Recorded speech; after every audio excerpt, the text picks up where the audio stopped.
Hi friends, ನಾನು ಈ ದಿನ ನಿಮಗೆ ಕರ್ನಾಟಕದಲ್ಲಿ ಎಲ್ಲರ ಮನೆ ಮಾತಾದ ಫೇಮಸ್ ಮೈಸೂರು ಪಾಕ್, ಧಾರವಾಡ ಪೇಡ ಹಾಗೂ ಲಾಡು 3 ಅತ್ಯದ್ಭುತವಾದ ಸಿಹಿ ತಿಂಡಿಗಳು ಜನ್ಮ ತಾಳಿದ ಇಂದಿನ ರೋಚಕ ಸಂಗತಿ ಬಗ್ಗೆ ತಿಳಿಸಿಕೊಡುತ್ತೇನೆ. ಮೈಸೂರು ಪಾಕ್ ಈ ಸಿಹಿ ತಿಂಡಿ ಯಾರಿಗೆ ಗೊತ್ತಿಲ್ಲ ಹೇಳಿ? ಮಹಾರಾಜ ನಾಲ್ವಡಿ ಕೃಷ್ಣರಾಜ ಒಡೆಯರು ಮೈಸೂರನ್ನು ಆಳುತ್ತಿದ್ದ ಕಾಲವದು. ಅಂಬಾವಿಲಾಸ ಅರಮನೆಯ ಬಾಣಸಿಗನಾಗಿದ್ದ ಕಾಕಾಸುರ ಮಾದಪ್ಪ ಎಲ್ಲ ತರಹದ ಅಡುಗೆ ಮಾಡುವುದರಲ್ಲಿ ನಿಪುಣನಾಗಿದ್ದನು. ಮಹಾರಾಜರ ಕುಟುಂಬಕ್ಕೆ ಇವನ ಕೈರುಚಿ ಎಂದರೆ ತುಂಬಾ ಪ್ರೀತಿ. ಹೀಗೆ ಒಂದು ದಿನ ಮಹಾರಾಜರು ಕಾಕಾಸುರ ಮಾದಪ್ಪನನ್ನು ಕರೆದು, ಈ ದಿನ ಯಾವುದಾದರೂ ಹೊಸ ಸಿಹಿ ತಿಂಡಿಯನ್ನು ತಯಾರು ಮಾಡು ಎಂದು ಹೇಳಿದರು. ಹೀಗಾಗಿ ಮಾದಪ್ಪನು ಏನು ಹೊಸ ತಿಂಡಿ ತಯಾರು ಮಾಡುವುದು ಎಂದು ಆಲೋಚಿಸತೊಡಗಿದನು. ಆಗಲೇ ನೋಡಿ ಮಾದಪ್ಪನ ಜಾದು ನಡೆದಿದ್ದು. ಕೂಡಲೇ ಕಡಲೆ ಹಿಟ್ಟು, ಸಕ್ಕರೆ, ತುಪ್ಪ, ಎಣ್ಣೆ ಸೇರಿಸಿ ಸಿಹಿ ತಿಂಡಿಯೊಂದನ್ನು ತಯಾರು ಮಾಡಿಯೇ ಬಿಟ್ಟನು. ಮಹಾರಾಜರು ಬಂಗಾರದ ಬಣ್ಣದಿಂದ ಕೂಡಿದ ಮೃದುವಾಗಿದ್ದ ಸಿಹಿ ತಿಂಡಿಯನ್ನು ಸವಿಯಲು ಆರಂಭಿಸಿದರು. ಬಾಯಲ್ಲಿ ಇಡುತ್ತಲೇ ಅದ್ಭುತ ರುಚಿಯೊಂದಿಗೆ ಮೆಲ್ಲಗೆ ಸಿಹಿ ತಿಂಡಿಯು ಕರಗಲಾರಂಭಿಸಿತು.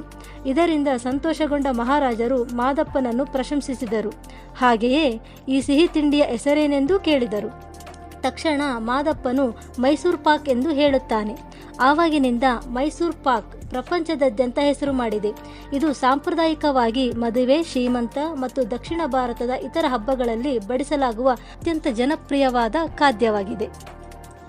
ಧಾರವಾಡ ಪೇಡ ಇದು ಕರ್ನಾಟಕದಲ್ಲಿ ಮೈಸೂರು ಪಾಕ್ ನಂತರ ಅತಿ ಹೆಚ್ಚು ಜನ ಇಷ್ಟಪಟ್ಟು ಸವಿಯುವ ಸಿಹಿ ತಿಂಡಿಯಾಗಿದೆ. 19ನೇ ಶತಮಾನದ ಆರಂಭದಲ್ಲಿ ಚೀನಾದಲ್ಲಿ ಪ್ಲೇಗ್ ಮಹಾಮಾರಿ ಕಾಣಿಸಿಕೊಂಡಿತು. ಇದು ಪ್ರಪಂಚದಾದ್ಯಂತ ವ್ಯಾಪಕವಾಗಿ ಹರಡಲು ಆರಂಭಿಸಿತು. ನೌಕಾ ಮಾರ್ಗದಿಂದ ಭಾರತಕ್ಕೆ ವ್ಯಾಪಾರಕ್ಕೆ ಬರುತ್ತಿದ್ದ ವಿದೇಶಿ ವ್ಯಾಪಾರಿಗಳಿಂದ ಈ ಸೋಂಕು ಬಾಂಬೆ ಅಂದರೆ ಈಗಿನ ಮುಂಬೈ ತುಂಬ ಆವರಿಸಲು ಆರಂಭಿಸಿತು. ಆಗ ಉತ್ತರ ಪ್ರದೇಶದ ಲಕ್ನೋದಲ್ಲಿ ಪೇಡ ವ್ಯಾಪಾರಿಯಾಗಿದ್ದ ರಾಮ್ ರತನ್ ಸಿಂಗ್ ಠಾಕೂರ್ ವಾಸವಾಗಿದ್ದರು. ಈ ರೋಗದಿಂದ ಹೇಗಾದರೂ ಪಾರಾಗಲು ಠಾಕೂರ್ ಕುಟುಂಬದವರು ಕರ್ನಾಟಕದ ಧಾರವಾಡಕ್ಕೆ ಬಂದು ನೆಲೆಸಿದರು. ಮುಂದೆ ತಮ್ಮ ಜೀವನೋಪಾಯಕ್ಕಾಗಿ ತಾವು ಮೊದಲೇ ತಯಾರಿಸುತ್ತಿದ್ದ ಪೇಡವನ್ನು ಇಲ್ಲೂ ಮುಂದುವರಿಸಿದರು. ಮುಂದೆ ಆ ಪೇಡಕ್ಕೆ ಧಾರವಾಡದ ಗವಳಿ ಎಂಬ ಜಾತಿಗೆ ಸೇರಿದ ಎಮ್ಮೆಯ ಹಾಲನ್ನು ಉಪಯೋಗಿಸುತ್ತಿದ್ದರಿಂದ ಧಾರವಾಡ ಪೇಡ ಎಂದು ಪರಿಚಿತವಾಯಿತು. ಈಗಲೂ ಈ ಪೇಡದ ರೆಸಿಪಿಯನ್ನು ರಹಸ್ಯವಾಗಿಯೇ ಇಟ್ಟಿದ್ದಾರೆ. ಮುಂದೆ ಅವರ ಮೊಮ್ಮಗ ಬಾಬು ಸಿಂಗ್ ಠಾಕೂರ್ ಧಾರವಾಡದ ಲೈನ್ ಬಜಾರ್ನಲ್ಲಿ ಧಾರವಾಡ ಪೇಡವನ್ನು ಪ್ರಖ್ಯಾತಿಗೊಳಿಸಿದರು.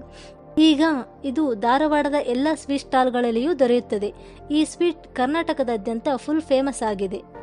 ಲಾಡು ಈ ಸಿಹಿ ತಿಂಡಿಯು ಭಾರತದಲ್ಲಿ ಪ್ರಾಚೀನ ಕಾಲದಿಂದಲೂ ಪರಿಚಿತವಿದೆ.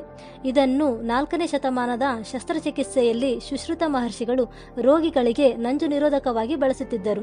ಎಳ್ಳು, ಬೆಲ್ಲ ಅಥವಾ ಜೇನುತುಪ್ಪವನ್ನು ಸೇರಿಸಿ ಸಣ್ಣ ಉಂಡೆಗಳನ್ನಾಗಿ ಮಾಡಿ ಔಷಧಿ ರೂಪದಲ್ಲಿ ಕೊಡುತ್ತಿದ್ದರು. ಇದು ಆಯುರ್ವೇದದಲ್ಲಿಯೂ ಉಲ್ಲೇಖವಿದೆ.